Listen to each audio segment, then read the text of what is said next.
Hello, Chaos Warchild or Xenoboy 200 signing back in again, and this is going to be of Chaos Space Marine Heavy Support Tactica. First things first, obviously we see two squads of Havocs and a Defiler. Currently I cannot find my Obliterator because he's packed away somewhere where I can't even find him. Now, how would you play these? Backfield of your deployment zone. I know sooner or later in this video I will be contradicting myself about the left's Havoc squad. There is a reason why I will be contradicting myself. But as of this part here, for example, those two Havoc units are in the back field of your deployment zone. Give them long enough weapons like heavy bolters, plasma guns, missile launchers and stuff like that.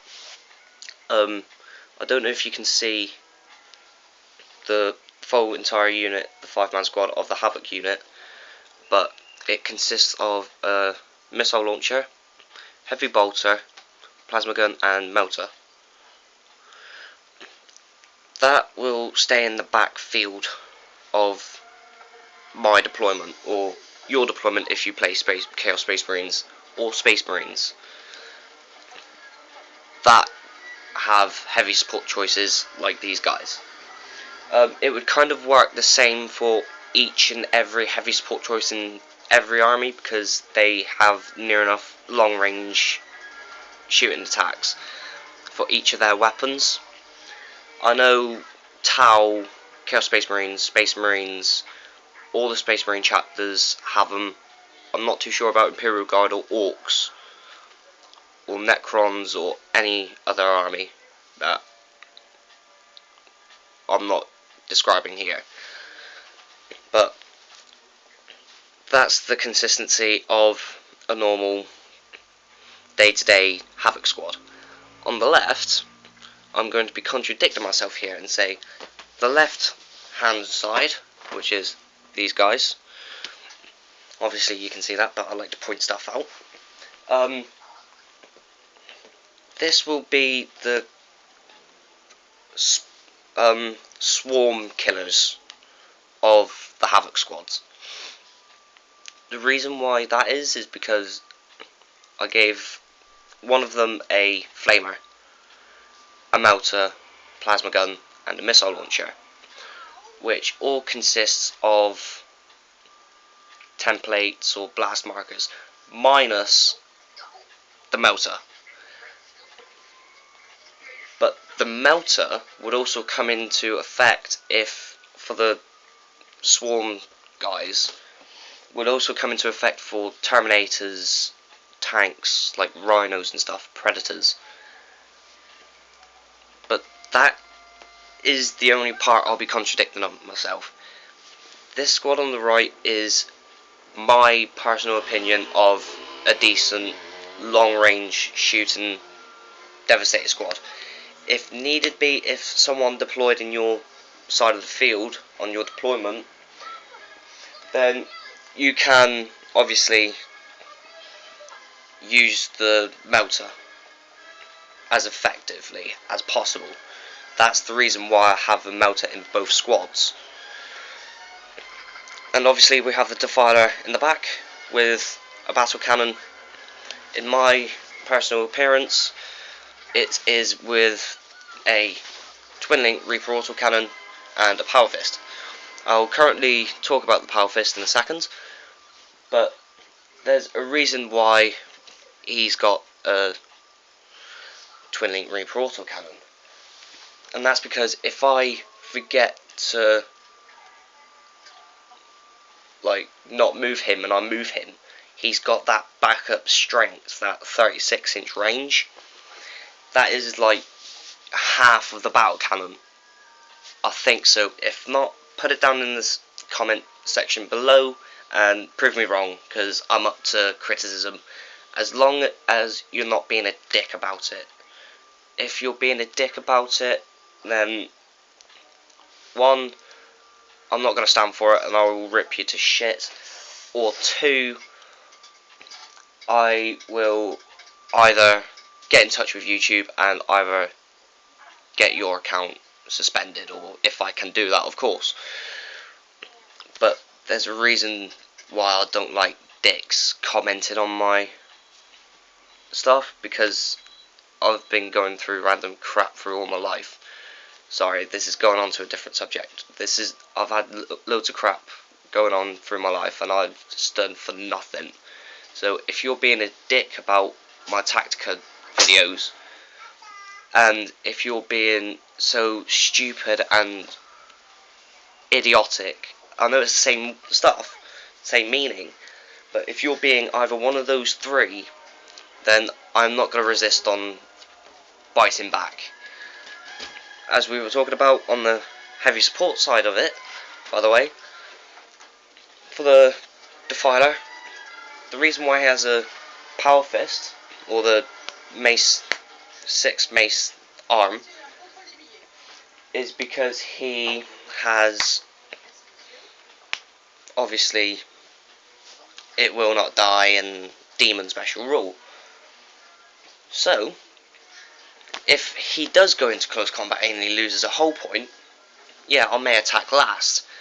But if I'm going up against something like Terminators that don't have storm shields, I could most likely easily kill them. And that's the reason why he's got Power Fist. Yes, if you can see that he is pink and gold, then I was in a phase going through, oh my god, I want it to be Zinch. And then I said to my stepdad, by the way, is this the right colour for Zinch? He said, no, pink is more of a Slaneshi colour. So he has Slanesh paint marks and stuff. That's why he's pink, gold, black, if you can see the black, of course. But that's the reason why he has a Power Fist.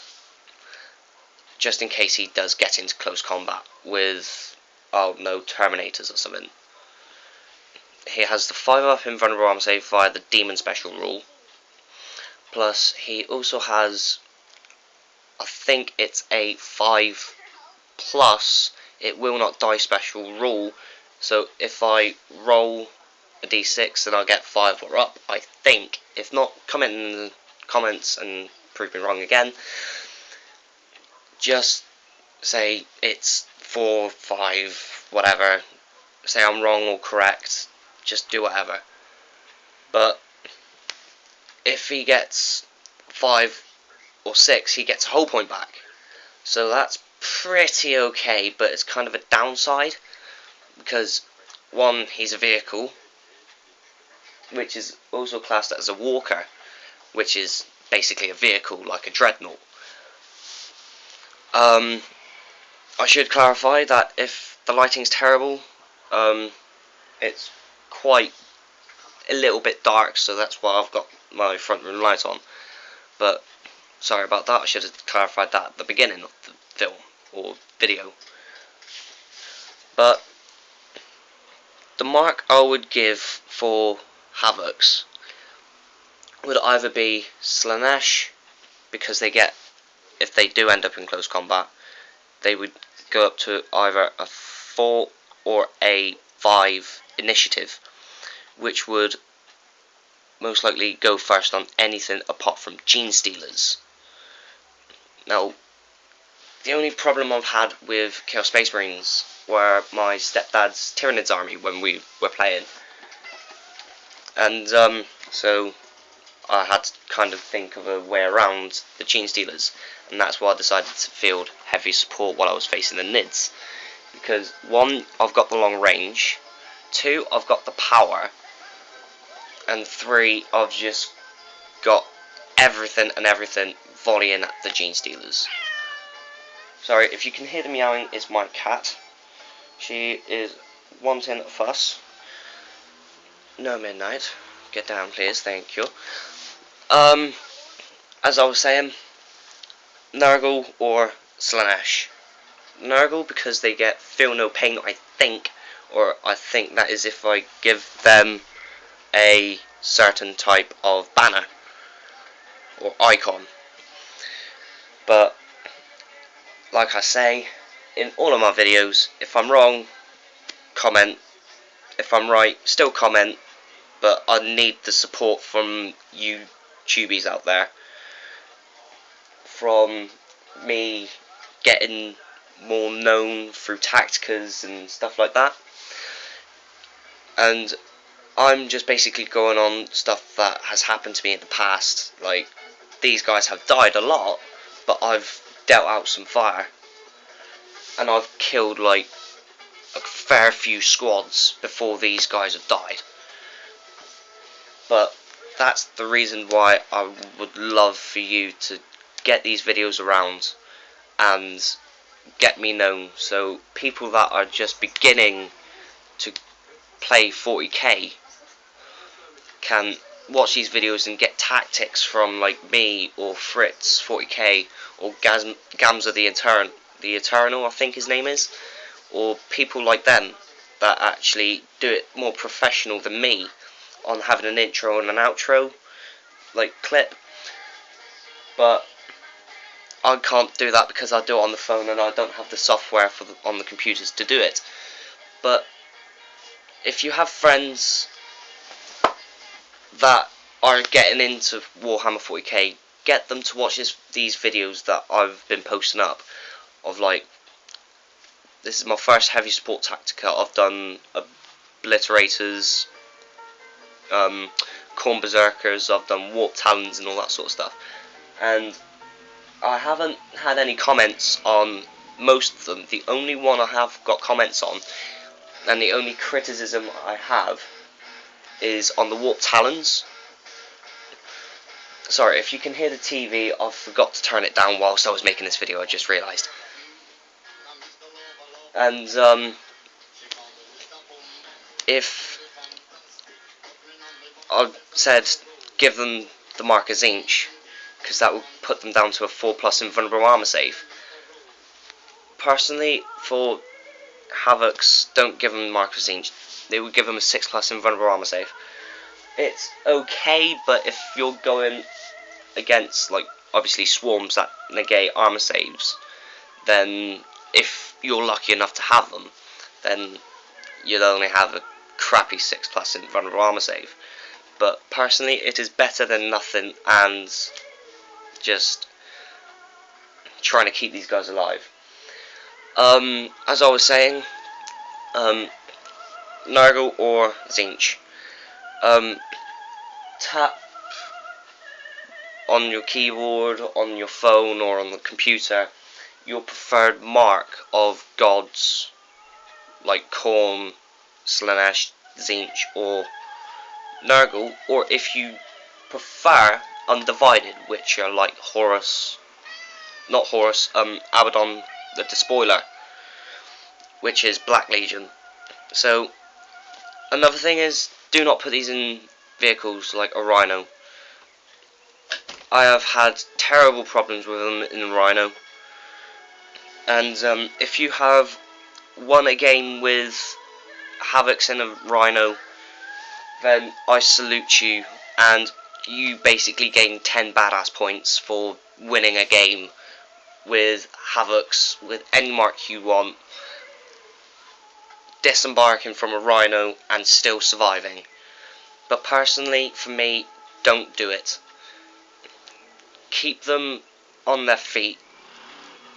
Let them basically play your army as though you're in the army. So think tactically, think about like strategic maneuvers and strategic plans before you start the game, and before you start fighting on the battlefield. Analyze your opponent's army. I will talk about this in a separate video. But do not put these in a vehicle. give them either Nurgle or Slanesh. Either have both or 3 units of Havocs / Devastators or any heavy support choice in the backfield, never in a vehicle, as I've just said. Sorry, I'm repeating myself, but it's something good that people don't really take into account repetition. Sorry, I'm getting off topic. I'm easily distracted by off-topic stuff. But give these guys a chance to shine. Either have 1, 2, or maybe 3 units of Havocs backfield, or at least 1 or 2 on their feet, moving up the table and taking out swarms or stronger units like Terminators. So I'm going to end it here. Rate, comment, subscribe, should I say. Like, comment, dislike if you want to, if you think I'm talking nonsense. Give me criticism so I can improve my videos later on in the future. And people may think that I might talk nonsense, but sometimes it does come handy. So, Xenoboy200 or Chaos Warchild signing out. Thank you and goodbye.